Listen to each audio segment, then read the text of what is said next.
स्वागत है दोस्तों एक बार फिर से आपका आपके अपने चैनल ज्योतिषी उपाय में। दोस्तों आज का जो ये वीडियो है ये एक बहुत ही महत्वपूर्ण नक्षत्र से संबंधित है, क्योंकि इस नक्षत्र के साथ दूसरे भी शुभ तिथियां इस दिन सम्मिलित हो रही है। जी हाँ, ये पुष्य नक्षत्र की बात हो रही है। इस महीने यानी मई के महीने में जो पुष्य नक्षत्र की तिथि आने वाली है वो सोमवार और मंगलवार 2 दिन पड़ने वाली है, यानी कि 17 मई और 18 मई। 17 मई सोमवार का दिन है, 18 मई मंगलवार का दिन है। साथ ही इन्हीं 2 दिनों में दूसरे भी शुभ योग साथ में सम्मिलित हो रहे हैं। और सबसे बड़ी चीज़, मंगलवार के दिन जब पुष्य नक्षत्र पड़ता है तो उसे भौम पुष्य नक्षत्र भी कहा जाता है। तो इस बार सोम और मंगल दोनों ही का दिन मिल रहा है, उपाय दोनों ही दिन करेंगे। ये जो वीडियो है ये मैं आपको 2 हिस्सों में बताऊँगा। मतलब पहले हिस्से में आपको सोमवार के दिन क्या उपाय करना है, किस समय करना है, उसकी जानकारी दी जाएगी, और उसके ठीक बाद मंगलवार के दिन। इसलिए इस वीडियो को अंत तक पूरा देखिएगा, ताकि आपको एक ही पुष्य नक्षत्र के 2 अलग-अलग दिन लाभ लेने का अवसर मिल सके और आप इससे पूरी तरह से लाभान्वित हो सके। जो उपाय इस चैनल में बताए जाते हैं वो बहुत ही सरल होते हैं, तथा आपके घरों में उपलब्ध होने वाली चीज़ों से संबंधित ही उपाय इसमें बताए जाते हैं, जिसमें कि आपको कोई खर्चा ना करना पड़े, कोई पैसे खर्च ना करने पड़े। और वैसे भी अभी कोरोना का समय चल रहा है, लॉकडाउन चल रहा है, लोग अपने घर में हैं, दुकानें बंद हैं, तो इसी कारण से आपकी इन सब चीज़ों का भी ध्यान रखते हुए आपको जो उपाय बताया जाता है वो आपको आपके घर के ही अंदर कोई ना कोई चीज़ ऐसी होती है जिसका उपयोग करके आप अपना उपाय कर सकते हैं। दोस्तों उपाय बताने से पहले मैं चाहूँगा कि आप इस चैनल को सब्सक्राइब ज़रूर कर लें, क्योंकि सब्सक्रिप्शन से ये होगा कि जो पुराने उपाय थे वो आप जा कर के देख सकेंगे बिना किसी परेशानी के, तथा जो भी कुछ नया इसमें अपलोड किया जाएगा उसकी भी जानकारी सबसे पहले आप तक पहुंच जाएगी, और आप किसी भी उपाय से वंचित नहीं रह पाएंगे, आप सभी उपायों का लाभ ले पाएंगे। सब्सक्राइब कर लिया हो तो धन्यवाद दोस्तों। तो दोस्तों अब चलते हैं उपाय की तरफ। उपाय करने के दिन है 2, पहला सोमवार, दूसरा मंगलवार। तो सोमवार के दिन क्या उपाय करना है, कब करना है, उससे पहले आपको ये बता दें कि पुष्य नक्षत्र की तिथि कब प्रारंभ हो रही है और कब तक रहेगी।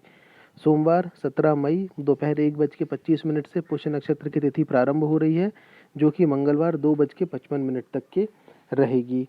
और साथ ही साथ सोमवार के दिन सर्वार्थ सिद्धि योग भी प्रारंभ हो रहा है, जो कि 1:22 से प्रारंभ होगा और 5:28 मंगलवार सुबह तक के रहेगा।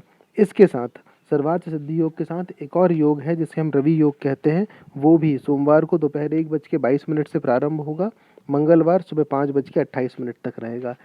पुष्य नक्षत्र के साथ सर्वार्थ सिद्धि योग और रवि योग, ये सारे योग मिल करके पुष्य नक्षत्र की जो ताकत है, उसकी शक्ति है, उसे कई गुना बढ़ा देते हैं, जिससे कि ऐसे समय में किया हुआ छोटे से छोटा उपाय भी आपको कई गुना बढ़ करके लाभ या फिर फल देता है, सकारात्मक प्रभाव देता है। सोमवार के दिन उपाय जिस जिस समय आपको करना है वो रहेगा शाम को 6:45 से 8:06 के बीच में। ये वो समय है जिस बीच में आपको उपाय करना है।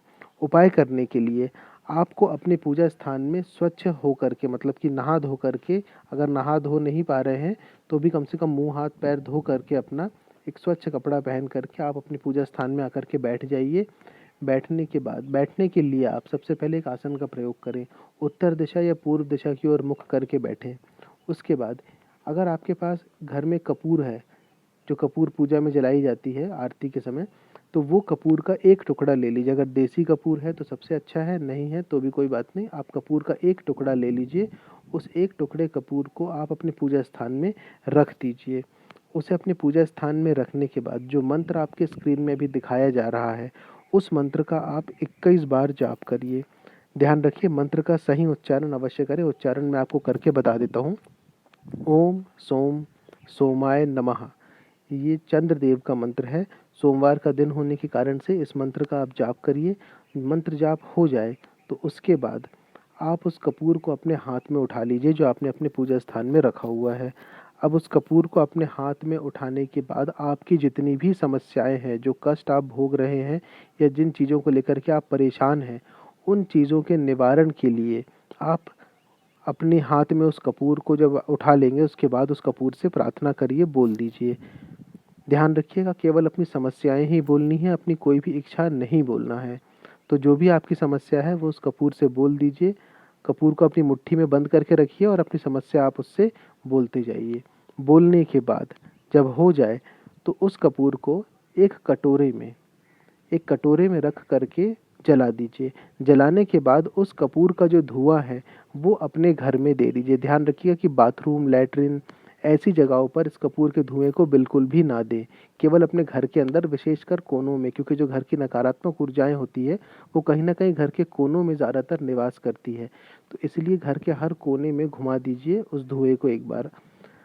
जब ये हो जाए तो उसके बाद उस कटोरी को ला कर के आप अपने पूजा स्थान में रख दीजिए, और जो राख उसकी बचेगी, अगर बच जाए तो, वैसे तो कपूर की कोई राख नहीं बचती है, लेकिन अगर बच जाए, कुछ लोगों में बचती है जिनके घर में नकारात्मक ऊर्जा ज़्यादा होती है, उनके पास वो चीज़ उनको कटोरी में देखने को अवश्य मिलेगी। तो उससे क्या होता है कि जितनी भी नकारात्मक ऊर्जा आपके घर में है, कपूर के धुएँ से वो चली जाएगी। आप चाहें तो कपूर का धुआँ अपने घर में रोज़ शाम को भी दे सकते हैं। इससे घर में सकारात्मकता बढ़ती है, नकारात्मक ऊर्जा घर से दूर रहती है। और ये बदलाव आपको कुछ दिनों में अपने अंदर, अपने घर में, अपने परिवार में, अपने वातावरण में देखने को मिलेगा, कपूर के धुएँ का जो उपाय अभी आपको बताया है। इतना करने के बाद जो सोमवार का आपका आज का उपाय है वो पूरा होता है। अरे हाँ, एक चीज़ और, जो कपूर का जो आपको राख जो बताया था कि अगर किसी के पास बच जाए तो वो तुलसी के पेड़ में अगले दिन सुबह वो डाल दीजिएगा। उस रात उसे वहीं रहने दीजिएगा। कपूर के जलते ही साथ आपकी जितनी भी समस्याएँ, दिक्कत, परेशानी थी वो भी उसके साथ जल करके समाप्त हो जाएँगी, तथा आपके घर में एक सकारात्मकता का माहौल, एक वातावरण तैयार होने लगेगा, बनने लगेगा। आप चाहें तो कपूर का धुआँ रोज़ अपने घर में शाम को दे सकते हैं। इसके बाद अब अपन चलते हैं मंगलवार के उपाय की तरफ। मंगलवार 18 मई पुष्य नक्षत्र की जो तिथि रहेगी वो दोपहर 2:55 तक के रहेगी। उपाय का जो समय रहेगा वो सुबह रहेगा। सुबह यानी कि 9:30 बजे से लेकर के 11:45 के बीच में ये उपाय आपको करना है। मंगलवार के दिन भी रवि योग और अमृतकाल रहेगा। रवि योग जो रहेगा वो सुबह 5:28 से लेकर के 2:55 तक रहेगा, और अमृतकाल जो रहेगा वो सुबह 8:07 से 9:50 के बीच में रहेगा। ये दो शुभ योग भी सम्मिलित हो रहे हैं पुष्य नक्षत्र में, जिससे कि उसकी शुभता और बढ़ रही है। मंगलवार के दिन का उपाय जो रहेगा उसके लिए आपको समय तो बता दिया है, सुबह 9:30 से लेकर के 11:45 के बीच में करना है। समय का विशेष ध्यान रखें, क्योंकि सही समय पर की गई सही चीज़ का जो परिणाम रहता है वो आपको कई गुना बढ़ कर के मिलता है, इसलिए समय का विशेष ध्यान रखें। अब बता देते हैं उपाय में आपको करना क्या है मंगलवार के दिन। मंगलवार यानी मंगलदेव का दिन, बजरंगबली का दिन। बजरंगबली जो है वो मंगल ग्रह के कारक या फिर देवता भी माने जाते हैं, इसलिए ऐसे जातक जिनकी कुंडली में मंगल देव से संबंधित कोई समस्या चल रही हो तो वो इस उपाय को अवश्य करें। देखिएगा कि लाभ आपको किस प्रकार से होता है। आप खुद बताएंगे कि आपको कैसा लाभ होता है। जिन जातकों ने ये उपाय किया है उनको चमत्कारिक रूप से फ़ायदा या फिर लाभ हुआ है। उपाय करने के लिए आपको 11 अकोना के पत्ते लेने हैं। अकोना को अकौआ भी कहा जाता है। अकोना के जो पत्ते होते हैं वो बजरंगबली को चढ़ाए जाते हैं। तो 11 अकोना के पत्ते आपको लेना है। उसे आप स्वच्छ जल से धो लीजिए, कपड़े से साफ़ कर लीजिए। साफ़ करने के बाद उसके ऊपर चंदन से, अगर हो सके तो चंदन से सफ़ेद या लाल, दोनों में से कोई भी एक, आप उस पे राम नाम लिखिए, मतलब कि प्रभु श्री राम का नाम लिखिए, श्री राम लिखिए या फिर जय श्री राम लिखिए। 11 पत्तों में हर पत्ते में एक बार आपको जय श्री राम लिखना है, और लिखने के बाद उन 11 पत्तों की माला बनाना है। 11 पत्ते की माला बनाने के बाद आपको वो बजरंगबली के गले में पहनाना है किसी भी मंदिर में जाकर के। अगर आपके घर के पास कोई मंदिर खुला हो तो आप ये उपाय अवश्य कर सकते हैं। ध्यान रखिएगा भूल से भी उस माला को बजरंगबली के चरणों में मत रखिएगा, नहीं तो उपाय उल्टा हो जाएगा, नकारात्मक असर आपको मिलने लगेगा उसका। क्योंकि कभी भी प्रभु श्री राम का नाम बजरंगबली के चरणों में नहीं रखा जाता है, इस बात का विशेष कर ध्यान रखिएगा।